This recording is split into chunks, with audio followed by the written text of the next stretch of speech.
25th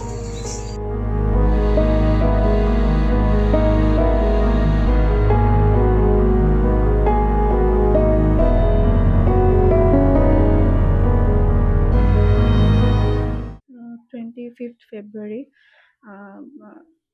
ইভিনিঙত মই মা পাপাই এয়াৰপৰ্টত থ'বলৈ গৈছিলোঁ দাদাক।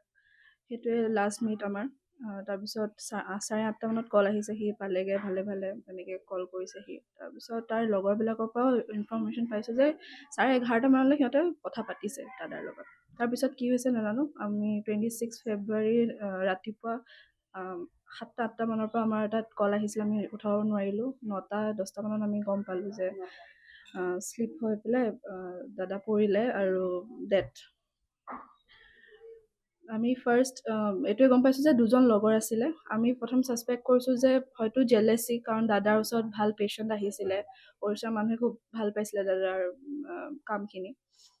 গতিকে ফাৰ্ষ্ট ছাছপেক্ট লগৰ দুজনে আছিলে যে তেওঁলোকে হয়তো জেলেচিত তেওঁ হয়তো ধাক্কা দিছে আৰু কৈছে শ্লিপ হৈ পৰিছে। তাৰপিছত সন্ধিয়া এটা লগৰ কল আহিলে, ক'লে কি মালিকজন খুব এটা ভাল মানুহ নহয়, মালিকজন মাফিয়াৰ লগত জড়িত আছে, নিজেও নে মাফিয়া, তেনেকুৱা টাইপৰ কথা ক'লে। আৰু কৈছে কি নিজৰ এক্স ৱাইফক প্ৰপাৰ্টিৰ কাৰণে মাৰি দিছে, ইভেন দ' ল'ৰা ছোৱালী আছিলে, ৱাইফক মাৰিলে আৰু ছুইচাইড বুলি ডিক্লেয়াৰ কৰি দিছে। আৰু সেইখিনি জেগাত মানে মাৰ্ডাৰ হৈ থাকে, সেইটো গম পোৱা গ'ল। এইটো এৰিয়াটো ভাল নহয়। অলাদপুৰ, কটক, ওড়িশা যোনটো কটক বুলি কয় সেইটো জেগাত আছিলে, কবিতা কমপ্লেক্স বুলি কয় সেই প্লেচটো। তাৰপিছত সিমানখিনিয়ে।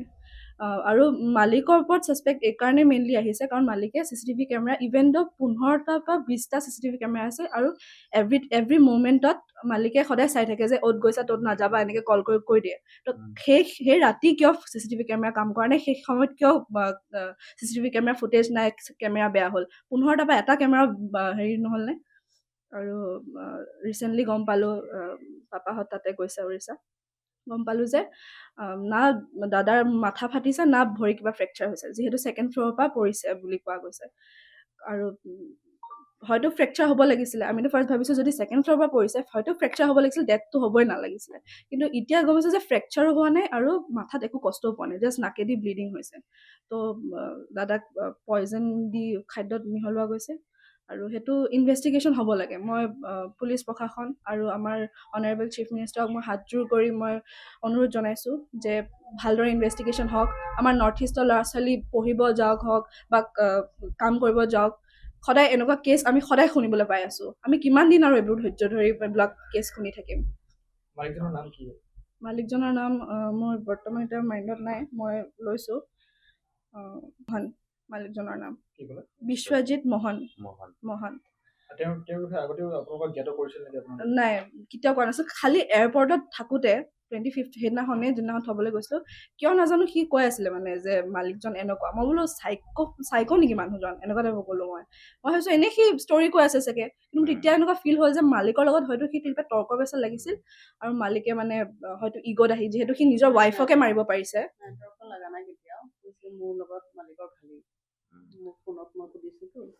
কিমান বছৰ ধৰি আছিলে উৰিষ্যাত? তাৰ 2.5 বছৰ হৈছে। ইণ্টাৰ্ণশ্বিপ তাত 6 মাহ কৰিলে, তাৰপিছত মানে তাতে পেচেণ্ট চাইছে। ষ্ট্ৰক পেচেণ্টবিলাক তাৰ হাতত পটককৈ ভাল হয় কাৰণে তাক মানুহে এৰিয়ে নিদিয়ে। পেচেণ্টবিলাকে ফোন কৰি থাকে, ঘৰত আহিলেও আহক আহক। মই মানে কৈছোঁ আৰু যাব নালাগে, এই 3 মাহ তুমি থাকি যোৱা। সি কৈছে PG কৰিম যেতিয়া আৰু 3 মাহ তাত থাকোঁ।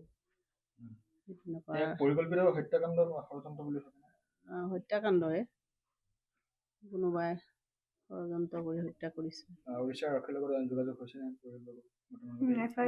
FIR দিছে।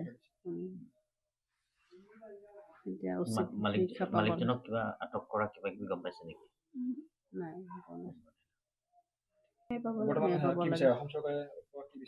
ইনভেষ্টিগেশ্যন ভালদৰে হওক, খালি ন্যায় পাব লাগে।